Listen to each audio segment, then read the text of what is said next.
Donald Trump called Vladimir Putin, and a lot of people are talking about it, asking the question, why does Trump need Putin? We just heard a few days ago that Russia is helping Iran to track military assets and military soldiers. And so, what is it that Donald Trump can possibly ask Vladimir Putin? There are two major things which I strongly believe that they discuss. The first thing is the reduction of oil price, right? When you cut out the Middle East, because the biggest producer of oil are the Middle East and Russia. Because there's no oil coming out of the Middle East due to the conflict, the next country that the world would need to rely on is Russia. So Donald Trump called Putin to try to get Putin to produce more oil so that the price can come down, so that he can buy time, right? Because there's a lot of pressure on Trump right now. And so that would be the first reason why he needs Putin. And so when he called Putin, he told him, look, we will remove the sanctions. Everything that has to do with oil sanction, we will remove it if you can please increase the production of oil. As long as Donald Trump agreed to remove all the sanctions in terms of oil, Putin is like, no problem. That is no deal at all. Matter of fact, this is what Putin wants. He wants an opportunity to remove all the sanctions because once you remove them, it's going to be difficult to put them back. That is one of the major reasons. The second reason why he will call Vladimir Putin is try to see his position, because I'm under the impression that because the United States is being humiliated at a pace that we never seen before, from destroying all its military base. Now Iran is saying that the only way that anything is going to stop is if the United States leave the Gulf countries. No more military bases in any of those Gulf countries. If the United States does not agree, the conflict will continue. And so Trump wants to see the position of Putin if they were to decide to use a nuclear weapon. They may decide to use a tactical nuclear weapon. Now, those are not, those are small nuclear weapons, right? He wants to know how Russia would react if, the U.S. were to use a nuclear weapon. One thing that is for sure is that there were already a conversation between the U.S. and Russia way before the conflict even started because, Russia had the intelligence that the United States was going to start. And Russia reached out to the United States clearly, told them, look, we stand with Iran. So when you're going there, just know that. And I'm very sure that the conversation took place that if at any point in time nuclear weapons were to be used, there is a strong possibility that Russia may also use nuclear weapons, because you have to understand this. I've already made this very clear. There is no way possible that China and Russia will allow Iran to collapse, because this is their major ally. This war can start World War III. Everybody already assessing this.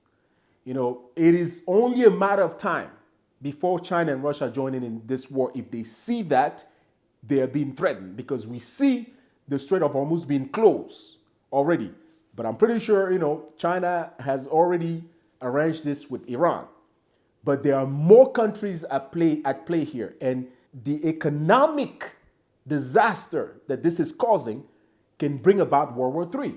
The United States wants to know what is the position of Russia, because they've gotten a serious message already. When you hear that Russia is helping Iran, you already know clearly that Russia is part of this conflict. And so talking to Putin is the United States trying to finesse Vladimir Putin, say, look, if we give you, we remove all the sanctions, can you at least take some type of neutral position and things like that? Just so that the Trump administration would think that they have a leverage and to try to escalate in using a nuclear weapon just to avoid all the embarrassment. Because let me tell you, man, the U.S. is being embarrassed at the highest level of embarrassment we've never seen. And so the biggest winner in this entire conflict is Russia. They are winning at all levels. They have the opportunity to get back at the United States with all of the Russian soldiers that the U.S. killed in Ukraine. Russia is getting back at the United States by giving all the intelligence to Iran, telling them exactly how to destroy anything that has to do with U.S. influence in that region. And there's a report that even came out that there is a radar that was located, I believe, in Qatar, if I'm not mistaken. And that radar was also helping the US provide information to Ukraine. And Iran destroyed that radar, helping blind the United States in the conflict in Ukraine. And so this is coming from Russia. And that is a major news and a big advantage that Russia has gained. One thing we know is that Iran has destroyed every radar in that region. Of course, the US is not going to tell you that. People who are not being paid by the propaganda will come and tell you those things. In Israel, and one of the major reasons why they don't want you to know what's going on there, the paper dome or the iron dome, however you want to call it, is no longer functioning. There is a video that showed the Iron Dome shooting 2 missiles to try to intersect one slow Iranian missile. It wasn't even a hypersonic. And it missed both. With 2 missiles, it missed. And Iranian missiles still came and caused a lot of damage. It is all over. Even in the mainstream propaganda, they're showing this. And so there's no more Iron Dome in Israel. It's done. Iranian missiles are having a field day in Israel. They're partying and just bombing all over the place. And the news came out that Ben-Gvir, I believe that's his name, I think he's the Minister of Defense in Israel. He has been hit in one of those missiles from Iran. And he is in a very serious condition. We're not sure that he's going to survive.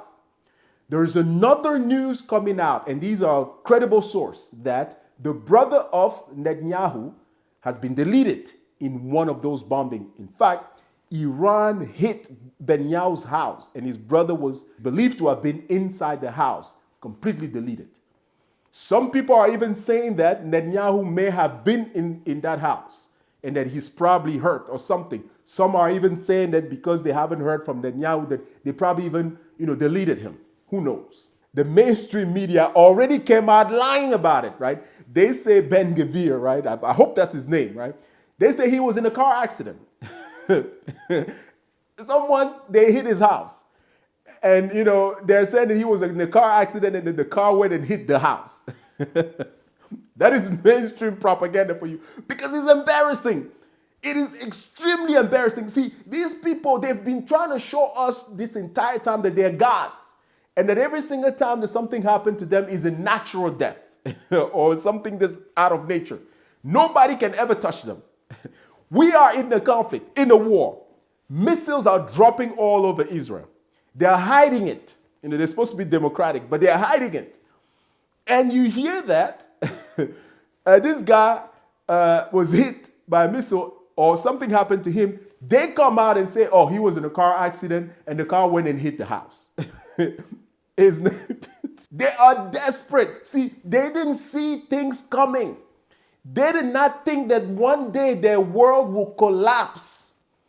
But people have to understand something because when we talk about these things, people think that, well, we are anti-West. No, we're not anti-West. You have to understand one thing here. Every superpower goes through this same process. They all act the same way, right? At one point in time, they become very powerful and then they extend. And when they extend and feel like nobody can challenge them, they start being lazy. And it's human nature. And then they will collapse. And another power will come out. Why is it that you think that the United States is so special that collapse cannot happen to them? Lack of education here. The pattern is always the same. We can be in a different generation. We can have new technology, but human pattern is always the same. When human beings need something, they are more humble. When they have it, they become arrogant. That's how humans are. And it is time for another power to take over. Those who are humble, right? So it is normal that the superpower that used to be the United States, it is normal that their time has come for them to go down with their arrogance. It is very important that it happens because the world needs to be balanced. If we're constantly living under the dominance of an evil power, that is constantly there, deciding when they can kill people, and every time they kill, it is as though they are helping people, and when somebody else does the killing, and then they are the Satan. You have to see them how they're pointing fingers at everybody else as though they never done anything wrong. Israel has the audacity to come in front of people and say, oh, look, they are bombing civilian area. But yet, at the beginning, these people went and bombed little girls, killed more than 100 and some girls, and then they try to lie about it. They went and bombed oil refinery. Rain is falling with oil in it and causing extreme problems. People are going to end up having cancer. A lot of trouble is going to come because of this. For them it's normal. Like, we should do this because they're so arrogant. So they think what they do is normal. And they really feel that way, that it's normal for them to kill at will. And the saddest people are the people who support them. Because they themselves are goats who are just there to follow everybody else. And they come, the West is powerful. It's powerful. You got to go study, man. Go learn. A lot of people think because we have social media and they give you the opportunity to talk that it means you cannot go to school, man. You got to go back to school and learn. This is history. It is normal for the United States to fight for their position. But it's also very normal that when people have become extremely arrogant, that they meet the fate of collapse. That is how the world works. That's human life. That is history for you. Every empires have gone through this process before. The United States has nothing special that will be so different that they will not go through the same pattern. Understand that.